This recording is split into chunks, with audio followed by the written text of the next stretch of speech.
அனைவருக்கும் காலை வணக்கம். நாம் ஸ்ரீ ஆஞ்சநேய புராணம் பார்த்துட்டு இருக்கோம். அதுல 45th சாப்டர் தூது சென்ற யுவராஜன் அது வரும். சென்ற சாப்டர்ல விபீஷணன் அவங்க அண்ணனுக்கு நல்ல விஷயங்களை எடுத்து கூறுகின்றார். யாருக்கு? ராவணனுக்கு. ஆனா அவர் கேட்கல. அந்நிய அவங்க அவங்க மாற்றானின் மனைவியே உங்களை கொண்டு போய் விட்டுறணும், உங்க கன்னி பெண் கூட கிடையாதுன்னா உங்ககிட்ட இங்க இல்லாத பெண்களா, அப்புறம் ஏன் அப்படின்னு இவ்வளோலாம் எடுத்து சொல்றாரு. உங்களுக்கு கொண்டு போய் விட கஷ்டமா இருந்தா சொல்லுங்க, நான் வேணாலும் கொண்டு போய் விட்டுட்டு சரணாகதி ஆகும்போது ராமபிரான் மன்னிச்சிருவாருன்னு இவ்வளோ எடுத்து சொல்றாரு. ஆனா அவர் கேட்க தயாரால என் முகத்திலே முழிக்காத அப்படின்னு சொல்லி விரட்டி விட்டுறாரு. நீங்கள் இப்படி சொன்னதுனால நாங்கள் இங்கே இருந்து போகிறேன் அப்படின்னு சொல்லிட்டு அவர் போகும்போது அவர் கூட 4 மந்திரிகளும் சேர்ந்து போகிறாங்க. அங்கே போயிட்டு வானத்திலே இருந்துட்டு அவரை வணங்குறாரு. வானம் வழியாக பறந்து தான் போகிறாரு விபீஷணன். அப்போ பறந்து போகும்போது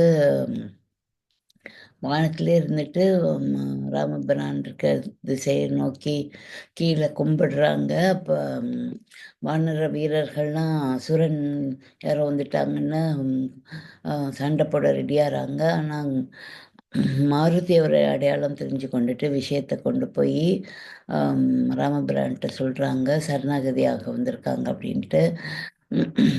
சுக்ரீவன் அதற்கு விருப்பம் தெரிவிக்கலை. ஏன்னா அவங்க அசுர குலத்து ராவணனோட தம்பினால ஒற்றனாக கூட வரலாம் அப்படின்னு சொல்லிட்டு அவனுக்கு சம்மதம் இருக்காது.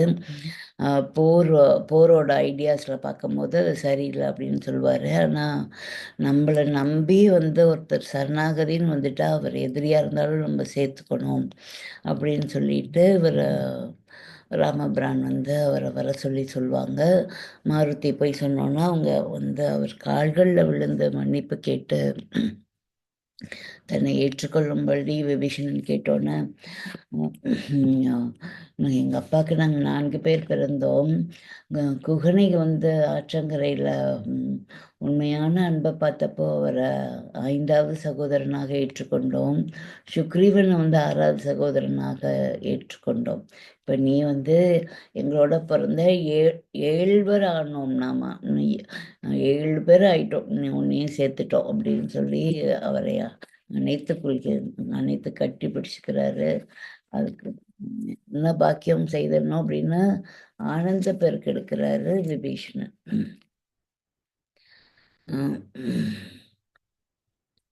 அதுக்கப்புறம் எல்லாரும்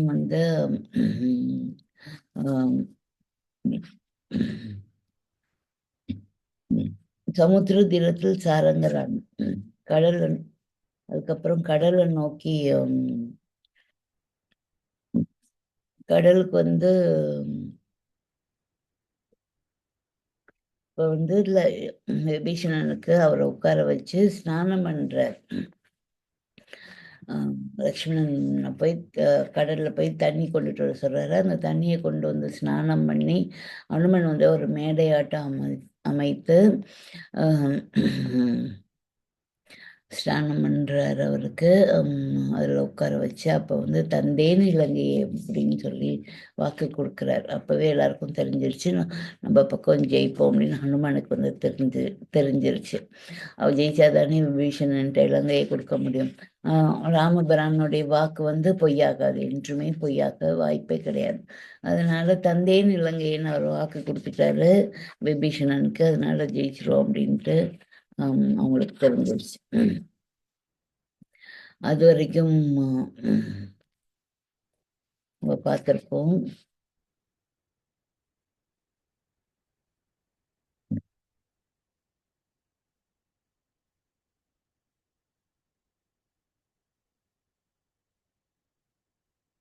அப்புறம் விபீஷணன் இலங்கையை விட்டு புறப்பட்டோன்னே அவன் எங்க போறான், என்ன செய்யறான்ட்டு 2 வீரர்களை அனுப்பி வைக்கிறாரு ராவணன். அப்போ விபீஷணன் அந்த ஒற்றர்கள் வானரங்கள் மாதிரியே அவங்களுடைய படையில சேர்ந்துக்கிறாங்க. சுகன் சாரணன் அப்படிங்கிற 2 பேரு. அவங்கள வானர வீரர்கள் கண்டுபிடிச்சு அவங்கள கட்டி இழுத்து கொண்டு வராங்க. அப்போ சுக்ரீவன் அஹ், அவங்கள அவங்கள பிடியிலேருந்து ஓடி போயிடுறான். செத்தேன் பிழைத்தேன் சாரணன் ஓடி போயிடுறான். ஆனால் சுகன் அங்கேயே மாட்டிக்கிட்டான். சங்கிலியால் பிணித்து அவங்கள காவலில் வைக்க சொல்கிறாரு சுக்ரீவன். இப்போ இந்த தூது சென்ற யுவராஜன் இப்போ 45th சாப்டர் வரோம் நம்ம. ஆழ்கடலின் நடுவே அணை பூர்த்தியாகிவிட்டது. ஸ்ரீராமன் வானர வீரர்களுடன் கடலை கடந்தார். ஆஞ்சநேயர் ஸ்ரீராமனை தமது தோள்களில் தாங்கி வந்தார். அங்கதன் இளைய பெருமானை தன் தோளில் தூக்கி கொண்டான். வானர வீரர்கள் பெரும் மகிழ்ச்சியுடன் இலங்கை நோக்கி புறப்பட்டனர். இலங்கையின் கரையை அடைந்ததும் ஸ்ரீராமன் சுக்ரீவன் முதலானோரை அழைத்து ஆலோசனை செய்தார். யுத்தத்துக்கான முஸ்தீபுகளை செய்ய யார் யாரை எங்கெங்கு எவ்வளவு வீரர்களுடன் நிறுத்துவது என்பது பற்றி ஆலோசித்தனர். முதற்படியாக சுகனை காவலிலிருந்து விடுவித்து இலங்கைக்கு செல்ல அனுமதிக்குமாறு தெரிவித்தார் ஸ்ரீராமன். கட்டுகளை அவிழ்த்ததுதான் தாமதம். சுகன் அந்த இடத்தை விட்டு ஓட்டம் பிடித்தான். அங்கு பிடித்த ஓட்டத்தை அவன் ராவணனுடைய சபையை அடைந்த பின்னர் தான் நிறுத்தினான். ராவணன் அக்கிரமமாக சீதையை கவர்ந்து வந்து விட்டான். விபீஷணன், ஹனுமன் முதலானோர் கூறிய அறிவுரைகளை அவன் லட்சியம் செய்யவில்லை. வானர வீரர்கள் லங்கா பட்டணத்துள் புகுந்து அதாகதம் செய்ய துடித்து கொண்டிருந்தனர். ராவணன் அழிவு என்னும் சரிவில் இறங்கிவிட்டதால் இனி அவன் மேலே வருவதற்கு வழி இல்லை என விபீஷணனும் தெரிவித்து விட்டான். இருப்பினும் ராமன் கடைசியாக ராவணனுக்கு ஒரு சந்தர்ப்பத்தை அளிக்க விரும்பினான். நிலைமை முற்றி வெடித்துவிட்ட அந்த நேரத்தில் சீதையை கொண்டு விட்டுவிட்டால் அவனை மன்னிப்பதாக தெரிவித்தார் ஸ்ரீராமர். அந்த செய்தியை ராவணனுக்கு அறிவிக்க அங்கதனை தூதனாக அனுப்ப முடிவு செய்தார். அங்கதன் ஸ்ரீராமனுடைய பாதங்களை தொட்டு கண்களில் ஒற்றிக்கொண்டு சுக்ரீவனை பணிந்து ஆசை பெற்று புறப்பட்டான். ராவணனுடைய சபையில் அங்கதன் நுழைந்த போது சுகன் தெரிவித்த செய்திகளை குறித்து ஆலோசனை நடந்து கொண்டிருந்தது. வானர வீரர்களுடன் அவன் அணையை கடந்து வந்ததால் அவர்களுடைய எண்ணிக்கையையும் அவர்களுடைய கோபாவேச பேச்சுகளையும் நன்கு தெரிந்து கொண்டிருந்தான். அந்த செய்திகளை ராவணனிடம் கூறி அவர்கள் வானரங்களாக இருந்த போதிலும் அரக்க வீரர்களால் சமாளிக்க முடியுமா என்று சந்தேகத்தை எழுப்பியிருந்தான். ஸ்ரீராமனிடம் இருந்து செய்தி கொண்டு வந்திருப்பதாக கூறி காவலர்கள் அங்கதனை அழைத்து சென்று ராவணன் முன்னிலையில் நிறுத்தினர். இன்னொரு குரங்கா என்று அலட்சியத்தோடு கேட்ட இலங்கேசன் அங்கதனை வெறுப்புடன் நோக்கினான். ராவணாய், என்னை நினைவிருக்கின்றதா என்று கேட்டான் அங்கதன். எத்தனையோ குரங்குகளை பார்க்கின்றேன், அவற்றையெல்லாம் யார் யார் என்று நினைவு வைத்துக் கொள்வதுதான் என் வேலையா? அடை குரங்கே, என்ன உறவு கொண்டாடுகின்றாயா? எதற்கு இங்கு வந்தாய் என்று சீறி விழுந்தான் ராவணன். ராவணா, என்னை தெரியாவிட்டால் போகட்டும், நான் வந்த விஷயத்தை கேள். கிஷ்கிந்தை மன்னன் சுக்ரீவனுடைய சகோதரன் வாலியின் மைந்தன் அங்கதனான என் மூலம் தசரத குமாரர் ஸ்ரீராமன் உனக்கு செய்தி அனுப்பியுள்ளார். உன்னுடைய பிடிவாத குணத்தால் ஸ்ரீராமன் படைகளுடன் சமுத்திர தீரத்தில் வந்து முகாம் அமைத்து தங்கியுள்ளார். இப்பொழுது காலம் தாழ்ந்து விடவில்லை. யுத்தத்தில் ஏற்படும் அழிவை தடுத்து நிறுத்திவிடலாம் என்று அபிப்பிராயப்படுகின்றார். அதற்கு நீ செய்ய வேண்டிய எங்கள் அன்னை ஜானகியை கொண்டு வந்து ஸ்ரீராமனிடம் ஒப்படைத்து மன்னிப்பு கேட்க வேண்டும் என்பதுதான்.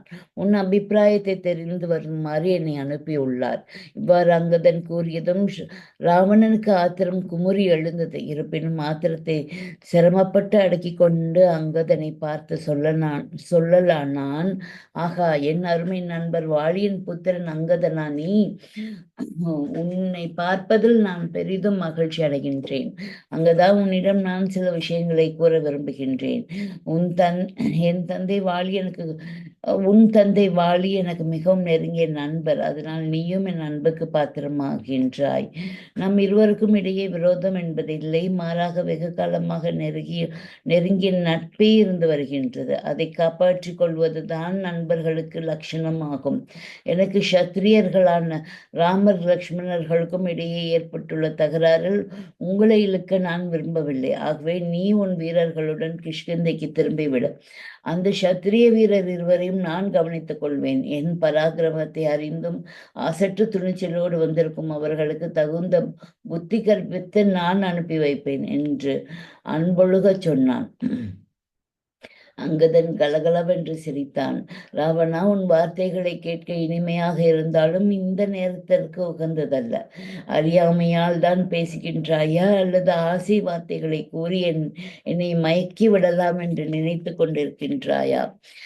அத்தகைய நினைப்பு இருந்தால் நீ ஏமாற்றம் அடைய வேண்டியதுதான். எங்கள் அரசன் சுக்ரீவனும் ஸ்ரீராமனும் அக்னி சாட்சியாக நட்பு கொண்டு ஒருவருக்கு மற்றொருவர் உதவுவதாக பிரதிஜை செய்து கொண்டனர். சுக்ரீவன் தர்மம் வழுவி செல்ல மாட்டான். வானர வீரர்களை சாதாரண குரங்குகள் தானே என்று அலட்சியம் செய்யாதே.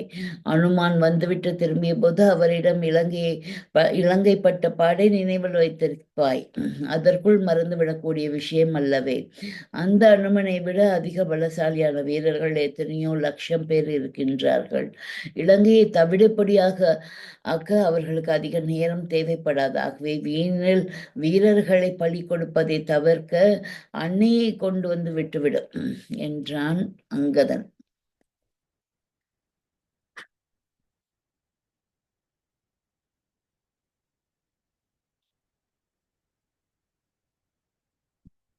அங்கதா, தூது வந்த வேலைக்கு ஏற்ப நீ பேசுகின்றாய். அது எனக்கு சந்தோஷத்தையே அளிக்கின்றது. அது கிடக்கட்டும். ராமனை பற்றிய பேசுகிறாயே, அவன் உண்மையில் பார்க்க போனால் உனக்கு எதிரியே ஆவான். உன் தந்தையை கொன்றவனிடம் நீ எவ்வாறு நட்பு பாராட்டுகின்றாய்? உன் தந்தைக்கும் சுக்ரீவனுக்கும் உள்ள தகராறு குடும்ப சண்டைக்கு ஒப்பாகும். அதில் தலையிட ராமனுக்கு உரிமை ஏது? அத்துமீறி உட்புகுந்து உன் தந்தையை கொன்றவனை பழிவாங்க உன் நெஞ்சம் துடிக்கவில்லையா? சுக்ரீவன் சத்திரியன் ராமனுடன் சேர்ந்து உன்னை வஞ்சித்து விட்டான். நியாயமாக உனக்கு சேர வேண்டிய அரசி சுக்ரீவன் அநியாயமாக பிடுங்கி கொண்டு விட்டான். என்னிடம் நம்பிக்கை வை. உன் சொத்தை நான் மீட்டு தருகின்றேன். உன் வீரர்களை அழைத்து கொண்டு கிஷ்கிந்தைக்கு போய்விடும். சுக்ரீவனிடம் பயம் வேண்டாம். உனக்கு உதவுவதற்கு நான் முன் வந்திருப்பதாக தெரிந்தால் அவன் பயந்து பின்வாங்கி விடுவான். ராவணனுடைய ஆசை வார்த்தைகளை அங்கதனிடம் எவ்வித மாறுதல்களையும் தோற்றுவிக்கவில்லை. ஏளனமாக சிரித்தபடி, ராவணா, நான் உன்னிடம் வழக்கு ஏதும் கொண்டு வரவில்லையே. என் சிற்றப்பன் என்னை வஞ்சித்து விட்டான் என்ற புகார் கொண்டு வந்திருந்தால் உன் உதவி தேவை. நான் வந்திருப்பது புருஷோத்தமன் ஸ்ரீராமனுடைய காரியமாக அன்றோ. அதை மறந்து விட்டாயா? நான் திரும்பி செல்ல வேண்டும். உன் பதில் என்ன என்று கேட்டான். ஆசை வார்த்தைகளால் அங்கதன் மயக்க முடியாது போனதை கண்ட ராவணன் சினம் கொண்டான். அடே, என்னிடம் என்ன வார்த்தையாடுகின்றாய்? இதுவரை என் நண்பருடைய மகன் என்ற முறையில் உன்னிடம் நட்பு பாராட்டினேன். என்னை எதிரியை சேர்ந்தவன் என்பது வெளிப்படையாக தெரிந்த பெண் உன்னை தக்கவாறு நடத்துவதே சிறந்தது. அடே குரங்கே, என் பராக்கிரமத்தை அறியாது பேசுகின்றாயா என்று சீறினான். அங்கதன் நகைத்தபடி, ராவணா, உன் பராக்கிரமத்தை நான் அறிவேன். அதனால்தான் உள்ளே நுழைந்ததும் என்னை தெரிகின்றதா என்று கேட்டேன். கார்த்தவீரியாசுரனிடம் ஏதோ முரண்டு செய்ததால் அவர் உன்னை பந்து போல உதைத்து சிறையில் அழைத்து விடவில்லையா? அவர் அரண்மனையை சேர்ந்த மங்கையர் உன்னை பூப்பந்து ஆட்டமாடவில்லையா?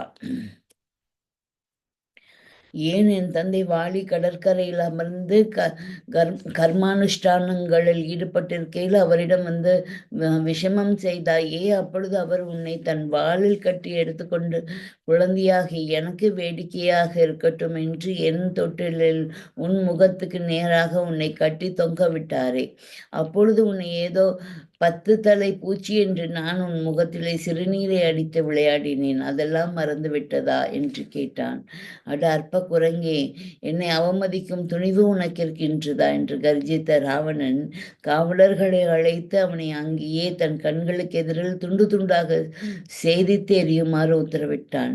7-8 வீரர்கள் கத்தியை உருவிக்கொண்டு பாய்ந்து வந்து அங்குதனுடைய இரு கைகளையும் பிடித்து கொண்டனர். அங்குதன் ஹுங்காரம் செய்தபடி அப்படியே அந்தரத்தில் எழுந்து கிருகிருவென்று சுழன்றான். அவன் கைகளை பிடித்திருந்த வீரர்களும் அவனுடன் சுழன்றனர். பின்னர் அங்குதன் கைகளை உதற அவர்கள் ஈசல்கள் விழுவது போல பொத் பொத்தென்று தரையில் விழுந்து ரத்தம் கக்கி உயிரை விட்டனர். ராவணா, கடைசியாக உன்னை காப்பாற்ற ராமன் தெரிவித்த சந்தர்ப்பத்தை உதறிவிட்டாய். காலன் வந்து உன் பெண் கழுத்தில் அமர்ந்திருக்கையில் அவன் ஆட்டிய ஆட்டங்களுக்கு ஏற்பதானே ஆடுவாய். சரி, நான் புறப்படுகின்றேன். நாம் யுத்த அரங்கத்தில் சந்திப்போம் என்று சொல்லிவிட்டு அங்கிருந்து புறப்பட்டு ராமனுடைய சன்னிதானத்தை அடைந்து அரக்கனுடைய பிடிவாதத்தை தெரிவித்தான். யுத்தம் ஒன்றுதான் வழி என்று தெரிந்துவிட்ட பிறகு அதற்கான ஏற்பாடுகளில் ராமன் முழு மூச்சோடு ஈடுபடலானார். வானர வீரர்களை பற்பல பகுதிகளாக பிரித்து 4 கோட்டை வாசல்களிலும் அணிவகுத்து நிறுத்த செய்தார். அங்கதன் தெற்கு கோட்டை வாசலிலும், அனுமன் மேற்கு வாசலிலும், நலன் கிழக்கு பக்கத்திலும், சூஷேனன் வடக்கு புறத்திலும் தங்கள் தங்கள் வீரர்களோடு நிலை கொண்டு முற்றுகைக்கு தயாரானார்கள். சங்கம், பேரி முதலான வாத்தியங்கள் யுத்தம் ஆரம்பமாகியதை முழங்கி அறிவித்தன. இதோட 45th முடிஞ்சிருது. 46th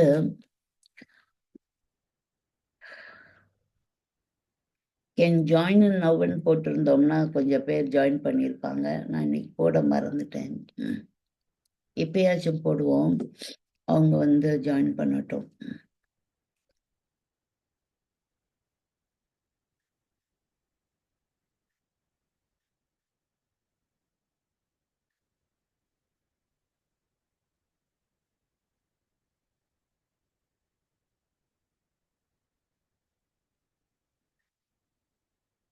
இப்போ 45th சாப்டர் என்ன பார்த்தோம்னா,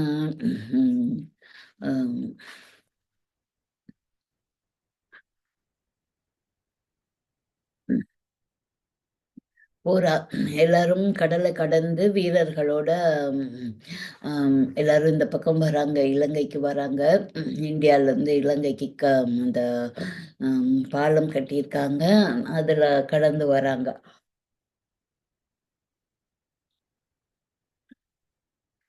ராமபிரானை வந்து ஹனுமன் வந்து தோள்களில் தூக்கிக்கிறாரு. அங்கதன் வந்து லக்ஷ்மணனை தோள்களில் தூக்கிக்கிறாங்க.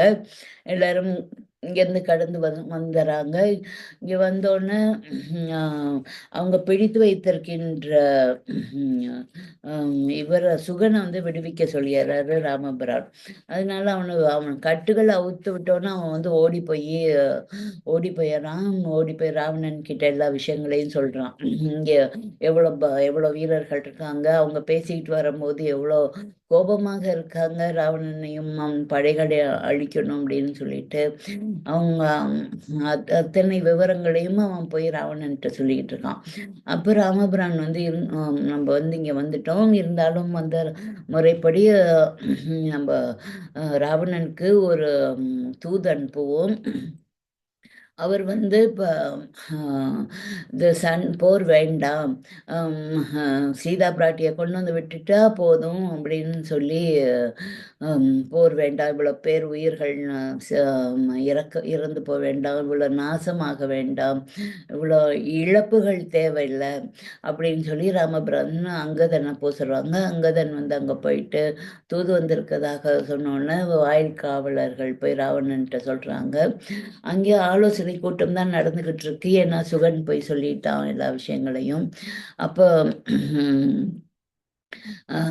ராமபிரான் வந்து அங்கதன் வந்திருக்கான் அப்படின்னோடனே அவரை வர சொன்னோன்னே அங்கதன் நான் வந்து யாருன்னு தெரியுதா அப்படின்னோன்னா அவன் அலட்சியமாக இன்னொரு குரங்கா, எல்லா குரங்குகளெல்லாம் நான் ஞாபகம் வச்சுக்க முடியுமா அப்படின்னு அந்த திமிர் பேச்சு, அந்த ஆணவ பேச்சு வந்து வருது. சரி, உனக்கு என்ன தெரியாட்டி பரவாயில்ல, நான் வந்து ராமபிரான் வந்து என்னை தூதனாக அனுப்பியிருக்காரு, ஆம், அப்படின்னு சொல்லி நான் வந்து சுக்ரீவன் உடைய அண்ணனான வாலியின் பையன் அங்கதன் நான். நீங்கள் சீதா பிராட்டியை கொண்டாந்து விட்டுட்டு மன்னிப்பு கேட்டால் போதும், அனைத்து சேதங்களையும் இருந்தும் நீங்கள் இலங்கை வந்து காப்பாற்றப்படும், உயிர்கள் வந்து நாசமடைகிறது வந்து காப்பாற்றப்படும் அப்படின்னு கேட்குறாரு.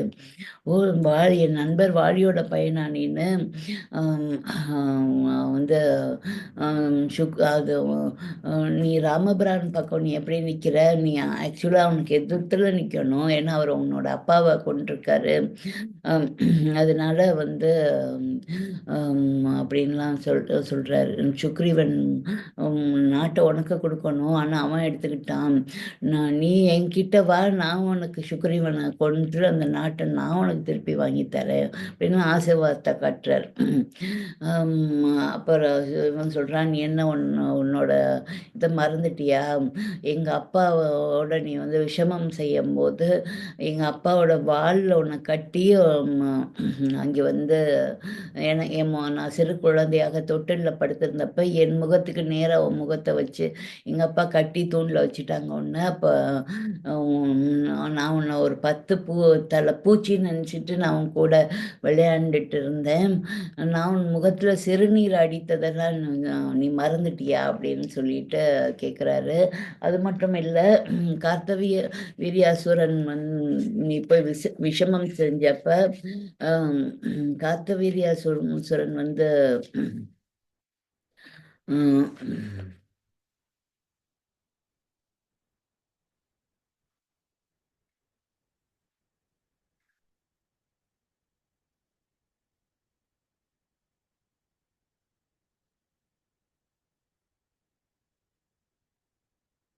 நீ கார்த்திவிய வீராசுரன்ட்டு ஏதோ முரண்டு செஞ்சப்ப அவர் பந்து போல உன்னை உதைத்து சிறையில் உன்னை தள்ளி அடைச்சதை நீ மறந்துட்டியா? அவர் அரண்மனையை சேர்ந்த மங்கையர் வந்து உன்னை பந்து போல உன்னை விளையாட வச்சதெல்லாம் வந்து மறந்துட்டியா அப்படின்லாம் சொல்லி அங்கதன் கேட்குறாரு. இப்போ வந்து ஆசை வார்த்தைகளை சொல்லிக்கிட்டு இருந்த இவனுக்கு வந்து கோபம் வந்துடுது ராவணனுக்கு. இவன் வரமாட்டான் அப்படின்னு நீ என் நண்பரோட பையன்னு இவ்வளோ நேரம் நான் உன்கிட்ட பேசிக்கிட்டு இருந்தேன், நீ எதிராளியோட தூதுவன்னா உன்னை வந்து 10 துண்டுகளாக இப்போவே வெட்டி அவனை தூக்கி போடுங்க அப்படின்னு சொல்லி ஆர்டர் போட்டாரால் வீரர்கள்ட்ட ஓடி வராங்க. 2 வீரர்கள் அவனுக்கு பிடிக்கிறாங்க. அதுக்குள்ளார அவன் வானில் எழுந்து அவனை வந்து அவனை வானில் எழுந்து அப்படியே சுழற்றி சுத்துறான் அங்கதான். அப்போ வீரர்கள் வந்து பொலன்னு கீழே கொட்டிடுறாங்க, விழுந்து உயிரை மாய்ச்சுறாங்க. உன்னுடைய அழிவு காலம் ஆரம்பிச்சிருச்சு அப்படின்னு சொல்லிட்டு ராமபிரான்கிட்ட போய் சேர்ந்துறார் அங்கதன். அங்கே போனோன்னே வந்து அங்கதன் வந்து வேற வழி இல்லை, அவன் வந்து ஒத்துக்க மாட்டேங்கிறான் ராவணன்னு விஷயத்த வந்து ராமபிரான்ட்டு சொல்லிடுறாரு. ராமபிரான் வந்து போருக்கு ஆயத்தமாறார். 4 வாசல்களையும் வீரர்களை பிரித்து அங்கதன் தலைமையில் ஒரு தெற்கு பக்கமும் ஹனுமன் தலைமையில் மேற்கு பக்கமும் அந்த மாதிரி 4 பக்கங்கள்லையும் நிற்கிறாங்க. இது வரைக்கும் நம்ம பார்த்தோம். இப்போ 46 சாப்டர் கிஷ்கிந்தை மன்னனின் கோபம் படிக்க போகிறோம். வானர வீரர்களுடைய யுத்த முழக்கம் இலங்கையை அதிரச் செய்தது. கோட்டை சுவர்களின் மீது ஏறி எட்டி பார்த்த வீரர்கள் வானரர்களுடைய உற்சாகத்தை கண்டு உள்ளூர இழி பிடித்தவர்களாய் ராவணனிடம் ஓடி சென்று தெரிவித்தார்கள். வானர படைகளின் அணிவகுப்பை காண விரும்பிய ராவணன் அரண்மனையின் மேல் ஒப்பரிகையில் ஏறி நின்றான். பக்கத்தில் நின்ற சுகனும் சாரனும் அங்கு நின்றிருப்பவர்கள் இன்னார் என்று சுட்டி காட்டி வந்தனர். வீரர்களை பார்த்து அந்த சுக்ரீவன் ஒப்பரிகையில் நின்றிருந்த ராவணனை கண்டான். அலட்சியமாக நின்றபடி வானர வீரர்களை பார்த்து வந்த ராவணனிடம் அவனுக்கு சொல்ல முடியாத கோபம் எழுந்தது.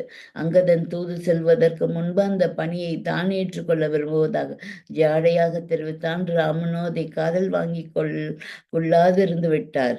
ராவணனை கதிகலங்க அடிக்க வேண்டும் என்று தான் எண்ணியது நிறைவேறாது போய்விட்டதில் அவனுக்கு சொல்ல முடியாத வருத்தம். இப்பொழுது ராவணனை கண்டதும் அவன் ரத்தம் கொதித்தது. 4 பக்கங்களிலும் வானர வீரர்களால் சூழப்பட்டு சிறை வைக்கப்பட்டது போல இருக்கும். அந்த நிலைமையிலும் அவன் ஆணவம் குறையவில்லையே என்று உள்ளம் குமரினான். அவ்வளவுதான். அடுத்த க்ஷணம் அவன் விற்றென்று வானில் எழுந்தான். இமைக்கும் நேரத்தில் ராவணனுடைய முன்னிலையில் போய் குதித்தான். அடே அற்பனே, அன்னையை கொண்டு வந்து விடாதிருக்கும் உன் ஆணவத்தை நொடியில் அழிக்கின்றேன் பார் என்று கர்ஜித்து கொண்டே அவன் மார்பிலை முஷ்டியால் குத்தினான். இதை எதிர்பார்க்காத ராவணன் அந்த தாக்குதலால் நிலை குலைந்து தரையில் விழுந்தான். ஆயினும் சற்றைக்கெல்லாம் சமாளித்து கொண்டு எழுந்திருந்தான். சுக்ரீவன் அவன் மீது ஆக்ரோஷத்துடன் பாய்ந்தான். இருவரும் கட்டி புரண்டனர். முஷ்டிகளால் பயங்கரமாக மோதி கொண்டனர். பேரடி போன்ற சுக்ரீவனுடைய குத்துகளை தாங்க முடியாத தள்ளாடினான் ராவணன். உதவிக்கு ஆட்களை கூவி அழைத்தான். காவலர்கள் வருவதற்குள் திரும்பி விடுவதே சாலச் சிறந்ததென்று சுக்ரீவன் பாய்ந்து ராவனுடைய தலையை தன்னுடைய தலையால் மோதினான். நிலை தடுமாறி அவன் தலைகளிலிருந்து கிரீடம் ஒன்று நழுவியது. அதை கையில் தாங்கிக் கொண்டு அடுத்த கணம் விற்றென்று பாய்ந்து ஸ்ரீராமர் முன்பு வந்து குதித்தான். சுக்ரீவனுடைய பாய்ச்சலை கண்டு ஸ்ரீராமன் பதறிவிட்டார்.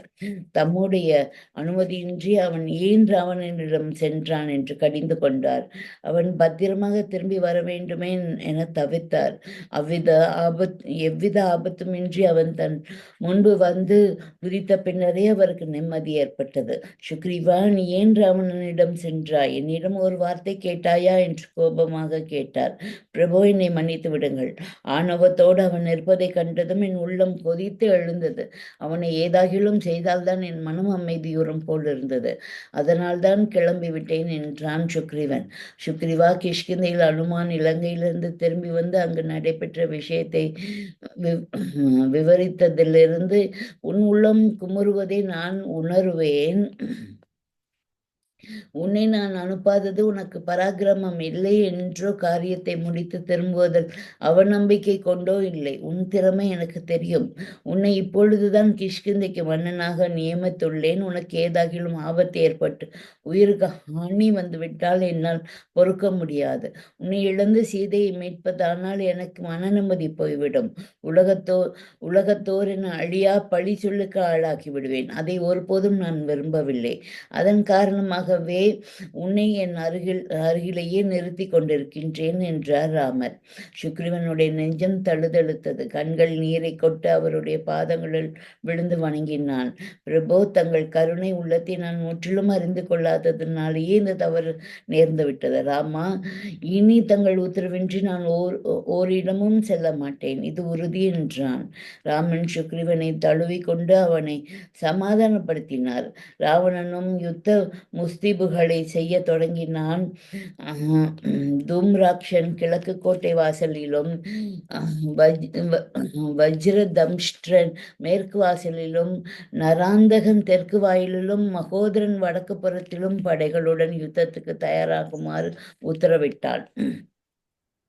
இவங்க எல்லாம் இப்போ யுத்தத்துக்கு ரெடி ஆகும்போது அந்த சுகனும் இவனும் போய் சாரனும் போய் இங்கேருந்து தப்பிச்சு ஓடி போய் சொல்லியிருக்காங்க இல்லையா விஷயங்களை அவனுடைய தூதர்கள். அதனால அவங்க 2 பேரையும் பக்கத்தில் வச்சுக்கிட்டு அவன் வந்து உப்பரிகை பால்கனியில் போய் நிற்கிறாரு ராவணன். நின்றுட்டு இந்த வானர கூட்டங்கள்லாம் யாரு என்ன எவ்வளோ பேர் இருக்காங்க அப்படின்னு அப்படியே பார்க்குறார். அவ்வளோ ஆணவமாக பார்க்குறார். திமிரோடு நிற்கிறார். அதை பார்த்தோன்னா தூரத்துலேருந்து சுக்ரீவன் அதை பார்க்குறாரு. ராவணன் வந்து நோட்டம் விடுறத அவனுடைய ஆணவத்தை பார்த்தோன்னா அவருக்கு ரொம்ப கோபம் வந்துடுது. அவர் தூது போகிறேன்னு சொல்லியிருந்தார் ராமபிரான்ட்டு. கண் ஜாடையாக அப்படியே கேட்டார். ஆனால் அதுக்கு ராமபிரான் அதை பார்க்காத மாதிரி அங்கதான் அனுப்பி வச்சுட்டார். அதனால இவருக்கு வந்து ராவணனை போய் தாக்கணும்னு ஒரே ஆத்திரமமாக இருந்துச்சு. நம்ம இலங்கையை சிறைப்பிடித்த மாதிரி 4 பக்கங்களையும் சூழ்ந்துட்டோம். அப்படி இருந்தால் இவனோட திமிர அடங்கலையே அப்படின்னு சொல்லிட்டு விருன்னு பறந்து அவன் நிற்கிற பால்கனியில் போய் எங்கள் சீதையை வந்து கொண்டாந்து விடாமல் நீ இன்னும் வச்சுட்டு இருக்க, இப்படி போர் வந்துருச்சுன்னு தெரியுது, அப்புறமும் உன்னோட ஆணவம் குறையிலையா அப்படின்னு சொல்லிட்டு தன்னுடைய முழங்கையினால் முஷ்டினால் வந்து அவருடைய மார்பகத்தில் வந்து ஒரு குத்துக்கு விடுறார். அவன் நில கொழிஞ்சு கீழே விழுந்துறான். அப்புறமும் சமாளித்து எழுஞ்சிக்கிட்டு வீரர்களை வந்து அழைக்கிறான் ராவணன் வாலியை வந்து வதம் செய்கிறதுக்காக. ஆனால் வாலி சுதாரிச்சுக்கிட்டாரு, இனிமேல் இங்கே இருக்கக்கூடாதுன்னு சொல்லிட்டு அவனை ஓங்கி பிடிச்சி இன்னொரு தடவை தள்ளணுன்னா அவன் 10 தலையிலேருந்து ஒரு தலையிலேருந்து கிரீடம் கீழே விழுந்துருது. ஆக்சுவலாக கம்பராமாயணத்தில் வந்து அவனுடைய காதுகளில் இருக்க ஒரு தோடையும் பீத்து கொண்டு வந்துடுவார் அவர். இல்லை, கிரீடம் மட்டும்தான் போட்டிருக்காங்க. அந்த கிரீடத்தை எடுத்துக்கொண்டு அவன் வந்து போயிடுவார். போனோன்னா ராமபிரான் தவிச்சுக்கிட்டு இருப்பார். அவன் பறந்து விருன்னு போனோன்னு அவன் பத்திரமா உயிரோட வந்துடணுமே அப்படின்னு சொல்லிட்டு வந்தோடனே என்னை கேட்காம ஏன் போனேன் அப்படிங்கிறார். இல்லை, அவன் மேலே எனக்கு அவன் ஆணவத்தோடு நின்னதை பார்த்தோன்னே அந்த திமிரை குறைக்காம இப்படி இருக்கானே அப்படின்னு அந்த அதை அதுக்காக நான் போனேன். அவன் எல்லா வானரங்களை பார்த்து ஏளனமாக அவன் பார்ப்பதை பார்த்தோன்னே என்னால் தாங்க முடியல. நான் வந்து அங்கே தான் உன்னை ஏன் போக சொல்லணும், உனக்கு வந்து தைரியம் இல்லை, பராக்கிரமம் இல்லை, உன்னால் அவன்கிட்ட போய் பேசிட்டு வர முடியாதுன்னு நான் நினச்சி வந்து உன்னை போக சொல்லலை. அப்படி நான் நினைக்கல. நீ வந்து இப்போ தான் அந்த நாட்டுக்கு கிஷ்கிந்தைக்கு அரசன் ஆக்கியிருக்க, உனக்கு எது ஒன்றா உன்னுடைய மக்கள் மறுபடியும் தவிச்சு போயிடுவாங்க. உலகத்தார் வந்து என்னை பழி சொல்லுக்கு ஆளாக்கிடுவாங்க. நண்பனை இழந்த சோகம் வேற என்னை வாட்டிடும். உன்னை இழந்து சீதையை மீட்கணுமா, அது எனக்கு தேவையில்லை. அதனால தான் நான் உன்னை அனுப்பலை, உன்னை என் பக்கத்துலேயே நான் வச்சுருக்கேன் அப்படின்னு சொல்லுவார். அந்த கருணையை நினைத்தோன்னே அவருக்கு அப்படியே மனம் நெகிழ்ந்து போயிடும் சுக்ரீவனுக்கு. அவர் சொல்வார், இனிமேல் உங்களை கேட்காம நான் ஒரு இடத்துக்கும் நான் போக மாட்டேன் அப்படின்னு சொல்லிட்டு ராமபிரான் வந்து சுக்ரீவனை தழுவிக் கொள்கின்றார். அப்புறம் ராவணன் வந்து யுத்த முஸ்தீபுகளை செய்ய தொடங்குறாரு. தூம்ராட்சனை வந்து கிழக்கு கோட்டை வாசலிலும், வஜ்ரதம்ஷ்டனை வந்து மேற்கு வாசலிலும், நராந்தகன் வந்து தெற்கு வாயிலிலும், மகோதரன் வடக்கு புறத்திலும் படைகளுக்கும் யுத்தத்துக்கு வந்து தயாராக்குமாறு உத்தரவிடுறாங்க. இப்போ 47 சாப்டர் சஞ்சீவி கொணர்ந்த சிரஞ்சீவி. இது ரொம்ப ஒரு இம்பார்ட்டன்ட் சாப்டர். இது அரக்கர்கள் கத்தி சூளம் பரசு ஈட்டி முதலான ஆயுதங்களை ஏந்தி வந்து வானரப்படையில் புகுந்தனர். வானர வீரர்கள் மரங்களை பெயர்த்து அவற்றையே ஆயுதங்களாக கொண்டு சண்டையிட்டனர். ஒவ்வொரு முறையும் மரங்களை கொண்டு தாக்கிய போது 7-8 அரக்க வீரர்கள் பலியானார்கள். சில வானர வீரர்கள் மலையிலிருந்து பாறைகளை பெயர்த்து அவர்கள் மீது எரிந்து நசுக்கி கொன்றனர். மற்றும் சிலர் அரக்கர்களை பிடித்து கைவேறு கால்வேறாக கிழித்து எறிந்தனர். பயங்கரமான அந்த சண்டையில் அரக்கர்கள் பல பேர் மடிந்தனர். அங்கதன், நலன், சுஷேனன், ஆஞ்சநேயர் ஆகிய 4வரும் தங்களை எதிர்த்த தளபதிகளை கொன்று அவர்களை சேர்ந்த வீரர்களையும் நாசம் செய்தனர். உப்பரிகையிலிருந்து பார்த்து கொண்டிருந்த இந்திரஜித் கோபம் தாங்காது ரதத்தில் ஏறி யுத்த காலம் வந்தான். வில்லை எடுத்து அண்டம் கிடுகிடுக்க கர்ஜித்தவனாய் சர்ப்பாஸ்திரத்தை பிரயோகித்தான். அலையாய் வந்து விழுந்த சர்ப்பங்களை கண்டு வானர வீரர்கள் பயந்து பின்வாங்கினர். அதை கண்டு ஸ்ரீராமன் கருடாஸ்திரத்தை பிரயோகித்தார். கருடனை கண்ட மாத்திரத்திலேயே சர்ப்பங்கள் நாசமாயின. இந்திரஜித் வர்ணாஸ்திரத்தை பிரயோகித்து மேகங்களை வரவழைத்து மழையை பெய்வித்தான். ராமர் ஆக்னேயாஸ்திரத்தை பிரயோகிக்க அக்னியானது நீர் அனைத்தையும் வற்ற செய்துவிட்டது. இவ்வாறாக மேகநாதன் பிரயோகித்த அஸ்திரங்களுக்கு பதில் அஸ்திரம் பிரயோகித்து அவற்றை பிரயோஜனமற்றதாக ஆக்கியதோடு அவனுடைய ரதத்தை உடைத்து சாரதியையும் கொன்றார் ராமன். பின்னர் ராமனுடைய மந்திரிகள் படைகளுடன் யுத்தத்துக்கு வந்து அங்கதன் முதலான வானர வீரர்களால் கொல்லப்பட்டனர். கும்பகர்ணனுடைய பிள்ளைகளான கும்பன், நிகும்பன் இருவரும் யுத்தத்துக்கு வர ஜாம்பவான் கும்பனையும் அங்கதன் நிகும்பனையும் கொன்று வெற்றி முழக்கம் செய்தார்கள். ராவணனுடைய பிள்ளை அதிகாயன் வந்து வீரகர்ஜனை வீரகர்ஜனை செய்தான். லக்ஷ்மணன் ஒரே பாணத்தால் அவன் தலையை துண்டித்து அதை ராவணனுடைய சபையில் சென்று விழச் செய்தான். கோபத்தால் குமரிய ராவணன் தானே யுத்தத்துக்கு வந்தான். கண்களில் கனல் பறக்க தனுசை எடுத்து நானேற்றி சப்திக்கச் செய்தான். அதன் வேகத்தால் 8 திசைகளும் அதிர்ந்தன. யுத்த களத்திலே லக்ஷ்மணன் அருகில் விபீஷணன் நிற்பதை கண்டதும் அவனுக்கு பொறுக்க முடியாத கோபம் வந்துவிட்டது. அடே துரோகி, நீ அருகில் இருந்து முடக்கி விட்டு கொண்டிருக்கின்றாய, முதலில் உன்னை அழித்து விடவல்லவா மற்றவர்களை கவனிக்க வேண்டும் என்று சீறி சக்தி ஆயுதத்தை பிரயோகித்தான். விபீஷணனை நோக்கி சீறி வரும் சக்தி ஆயுதத்தை கண்ட லக்ஷ்மணன் அவனை காப்பாற்ற சற்றென்று அவன் முன்பு வந்து நின்றான். பேரடி போல அஸ்திரம் லக்ஷ்மணனுடைய மார்பிலை தாக்கியது. லக்ஷ்மணன் மூர்ச்சித்து விழுந்து விட்டான். ஒளிந்தான் துரோகி என்று மகிழ்ச்சியுடன் அரண்மனைக்கு திரும்பினான் ராவணன். விபீஷணன் பதில் தம்மீது லக்ஷ்மணன் அந்த அஸ்திரத்தை தாங்கிக் கொண்டது அவனுக்கு தெரியாது. யுத்தகளம் முழுவதும் ஒரே பரபரப்பு. லக்ஷ்மணன் வீழ்த்தப்பட்டான் என்ற செய்தியை கேட்ட வானர வீரர்கள் கண்ணீர் விட்டனர். கண்கள் நீரை பெருக்க ஆஞ்சநேயர் லக்ஷ்மணனுடைய தேகத்தை கைகளில் தாங்கி வந்து ராமன் முன்னிலையில் வைத்து அழுதார்.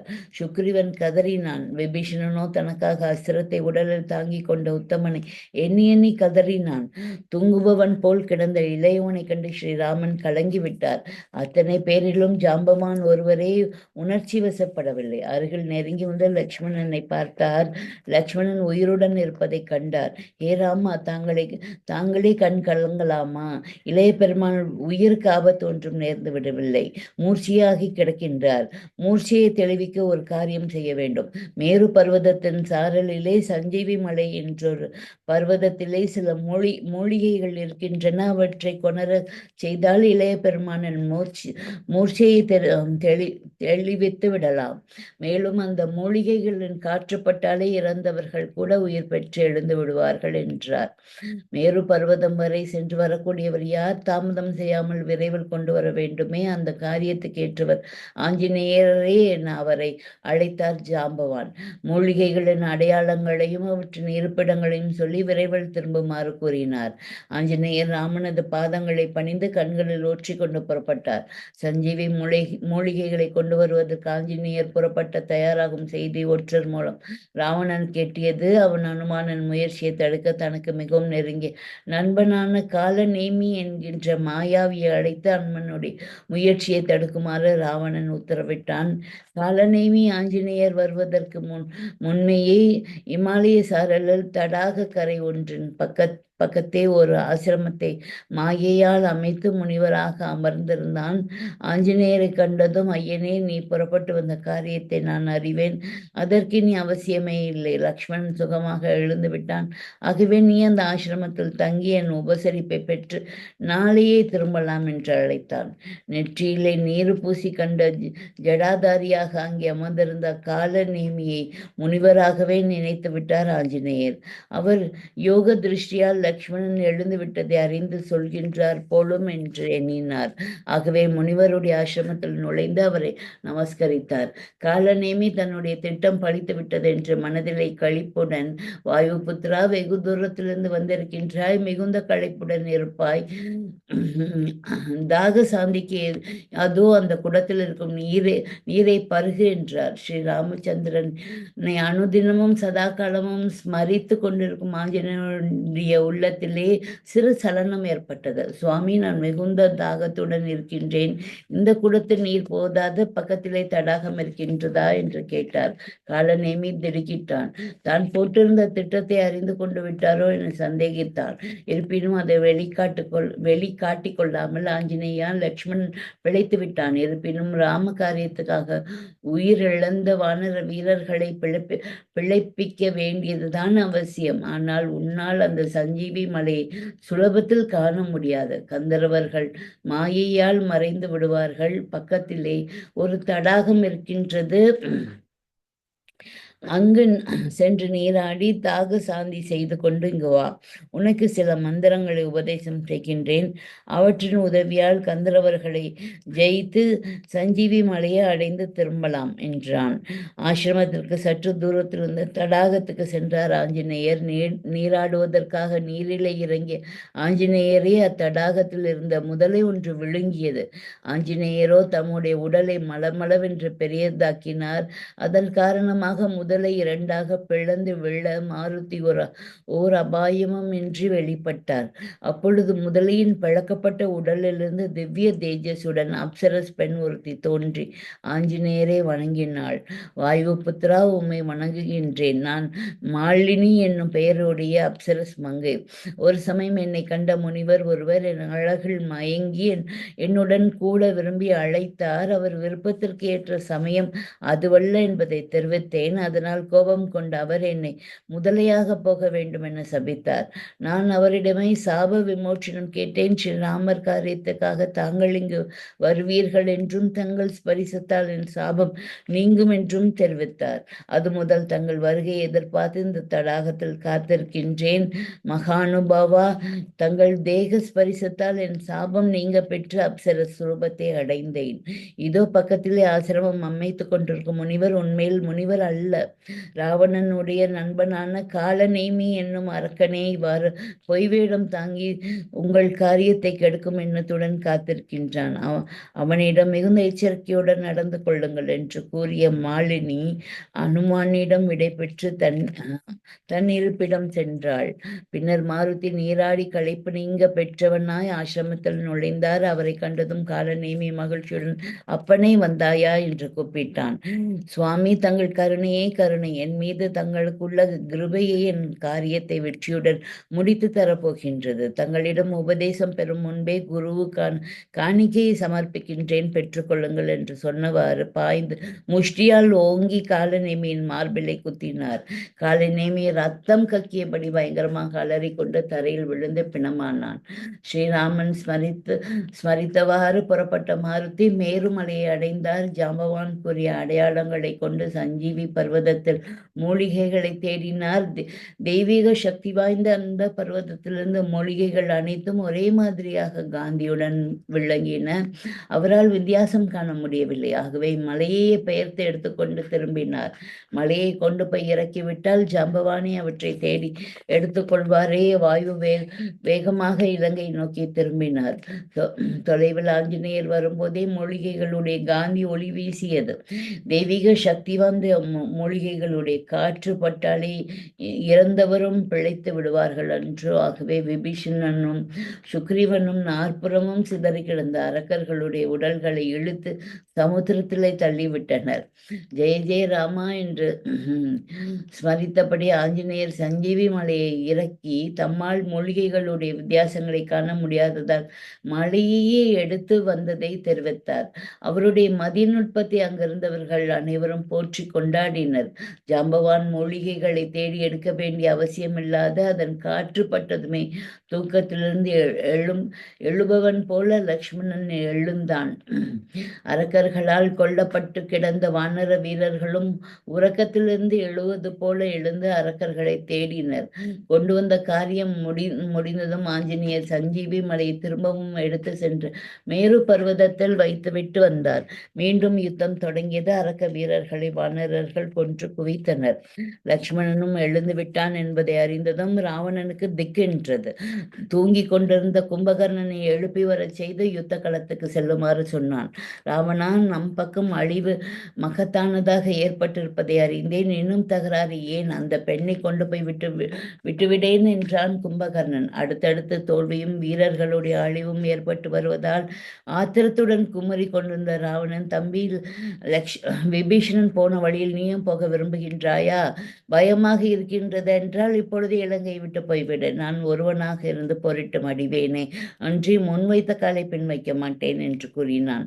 ராவணா, எனக்கு பயம் என்று நினைத்து விடாதே.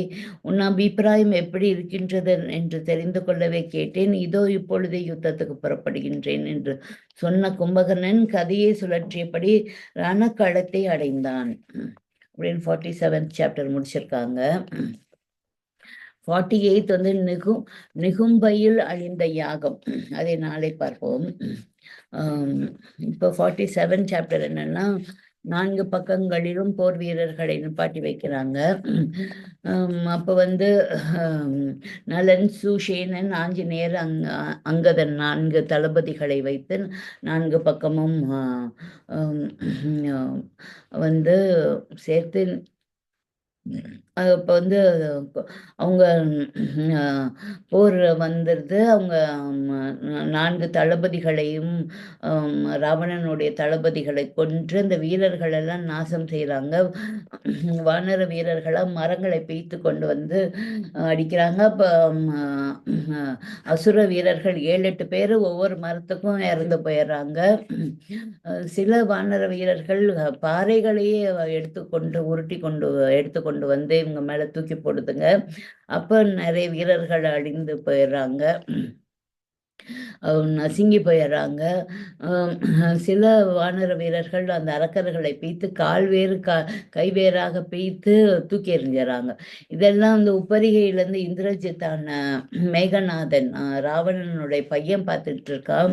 பார்த்தோன்னே அவனுக்கு கோபம் வந்துடுது. அவன் கிடுகிடுன்னு வந்து கர்ஜித்து சண்டைக்கு ரதத்தை எடுத்துக்கிட்டு வரான். அவன் வந்து சர்ப்ப நாகத்தோட அஸ்திரத்தை எய்தோன்னு அப்படியே பாம்புகளாக வந்து விழுகுது. அதை பார்த்தோன்னே வானர வீரர்கள்லாம் பாம்பு பார்த்தோன்னு பயந்து ஓடுறாங்க. அப்போ ராமபிரான் வந்து அதற்கு எதிரியான கருட அஸ்திரத்தை விட்டோன்னா அது கருடனா பறந்து வந்தோன்னா பாம்புகள் எல்லாம் போய் ஒளிஞ்சுக்கிட்டு மறைஞ்சு காணாமல் போயிடுது. அவன் வந்து அடுத்தது மழையை வந்து வருணாஸ்திரத்தை வந்து விடுறான். மழை பெய்து கொட்டுது.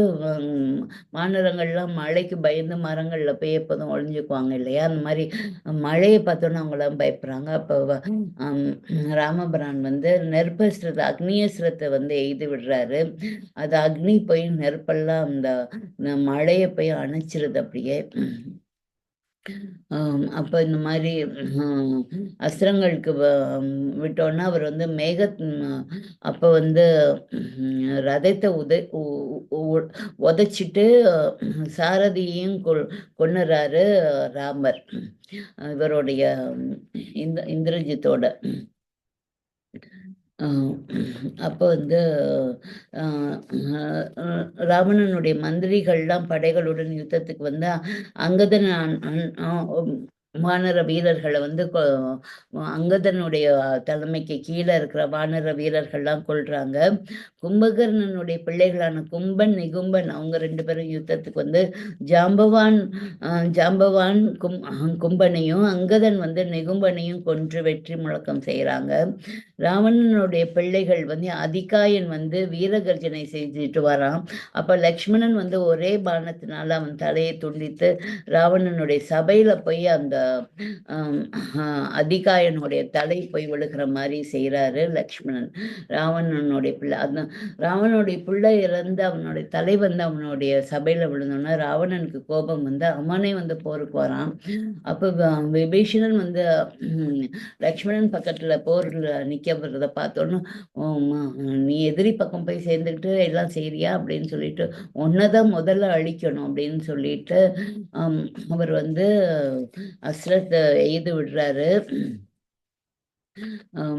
அப்போ அவர் வந்து சீறி வரும் சக்தி ஆயுதத்தை வந்து அவர் தவம் இருந்து வாங்கினார். சக்தி ஆயுதத்தை பிரயோகிக்கிறாரு ராவணன். அப்போ விபீஷணன் மேலே எறிகிறத பார்த்தோன்னே இவர் லக்ஷ்மணன் அவர் மேல பற்றக்கூடாதுன்னு சொல்லிட்டு அவர் விபீஷணனுக்கு முன்னாடி வந்து அவருடைய மார்பகத்துல அந்த சக்தி ஆயுதத்தை வாங்கிக்கிட்டார். அது சக்தி வாய்ந்த ஆயுதமானதுனால அவர் மூர்ச்சையாய் அப்படியே விழுந்துறார். அவருக்கு நடந்ததை பார்த்து எல்லா வானர வீரர்களும் கவலையோடு இருக்காங்க. அனுமன் அவரை தூக்கி கொண்டு ராமபிரான்ட்ட வராங்க. ராமபிரானும் ராமரும் கண் கலங்கியறார், தம்பிக்கு ஏதோ ஆயிடுச்சு அப்படின்ட்டு. அப்போ ஜாம்பவான் ஒருத்தர் தான் தைரியமாக எமோஷனலாக மாட்டிக்காம என்ன செய்யணும் அப்படின்னு பார்க்குறாரு. மற்றவர்கள் எல்லாம் அப்படியே எமோஷனில் மாட்டிக்கிட்டுறாங்க. அப்போ ராமபிரான்ட்ட நீயும் இப்படி கதி கலங்கி போகலாமா அப்படின்னு ஜாம்பவான் கேட்குறாரு. இப்போ மேரு பர்வதத்துக்கு போயிட்டு அந்த அவருக்கு ஒன்றும் ஆகலை, உயிரோட தான் இருக்காரு. லக்ஷ்மணன் மூர்ச்சையே தான் இருக்கார். அதுக்கு மேரு பர்வதத்துலேருந்து மூலிகைகளை எடுத்தாந்தா அந்த மூர்ச்சையிலேருந்து அவரை காப்பாற்றிடலாம் அப்படின்னோடனே யார் உடனே மேரு பர்வதத்துக்கு போய் திரும்புறது அப்படின்னோடனே ஜம்மான் உடனே ஹனுமனை அழைத்து நீ சென்று அந்த மூலிகைகள் எப்படி இருக்கும், எங்கே இருக்கும் அப்படின்னு எல்லாம் சொல்லி அனுப்புகிறாங்க. உடனே ஹனுமான் வந்து ஜாம்பவான்ட்டையும் ராமர்கிட்டையும் நமஸ்காரம் பெற்று விடை பெற்று கொண்டு பறந்து சீக்கிரம் போறாரு. அவர் போனதை வந்து ஒற்றர்கள் மூலம் அறிந்து கொள்றார் ராவணன். உடனே அவன் அங்க வந்து தன்னுடைய நண்பனை வந்து போக சொல்றாரு.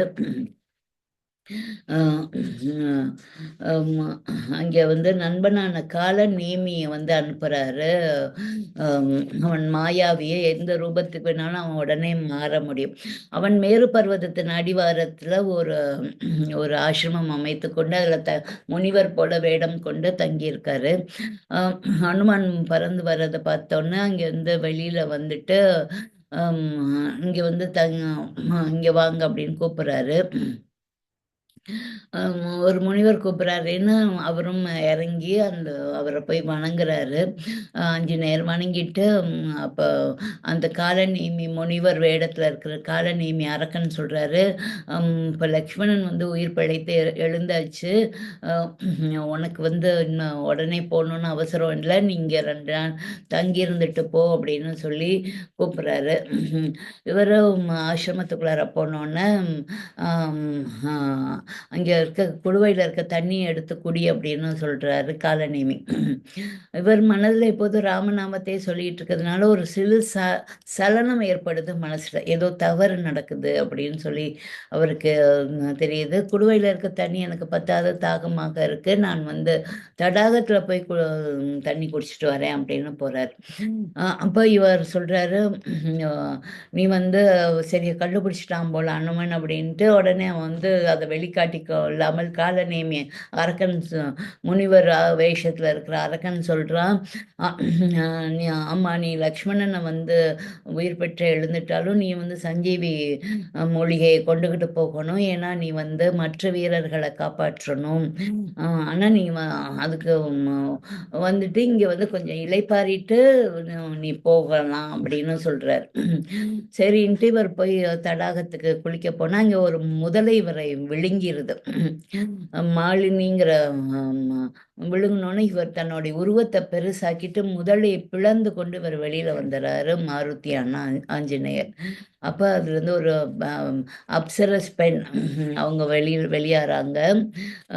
அவங்க பேர் மாலினி. அவங்க வந்து சொல்கிறாங்க, ஒரு முனிவர் வந்து என் மேலே ஆசைப்பட்டு என்னோட கூடணும்னாரு, இது அதுக்கு தகுந்த சமயம் அல்ல அப்படின்னு நான் சொன்னோன்னே என்னை முதலியாக மாற்றி விட்டார். அவர் சாபம் கொடுத்துட்டாரு. அவற்றை சாப விமோசனம் கேட்டு நான் கேட்டப்போ அவர் வந்து ஆஞ்சநேயருடைய ஸ்பரிசமும் மேலே படும்போது நீ வந்து சாப விமோச்சனம் பெறுவேன்னு சொல்லியிருந்தாரு. நீங்கள் எப்போ வருவீங்க, நான் காத்திருந்தேன் அப்படின்னு, அதனால தான் உங்களை விழுங்கினேன் நான் அப்படின்னா அந்த பெண் சொல்கிறாங்க, அப்சரஸ் பெண்ணான்னு சொல்கிறாங்க, மாலினி சொல்கிறாங்க. அது சொன்னோன்னே அவர் வந்து அப்புறம் மேலும் சொல்கிறாங்க, அந்த முனிவர் வந்து காலநேமி ராவணனால் அனுப்பப்பட்டிருக்க அரக்கனவன், அவன் உண்மையான முனிவர் இல்லை, ஜாக்கிரதையாக இருங்கன்னு சொல்லிட்டு அவங்க இருப்பிடத்துக்கு போயிடறாங்க. ஓ அப்படியா விஷயம்னு சொல்லிட்டு இவர் ராமபிரான மனதில் நினைத்து வணங்கிட்டு குளிச்சுட்டு ராமபிரான மனதில் வணங்கிட்டு இவர் அங்கே வர்றார் அந்த ஆசிரமத்திற்கு.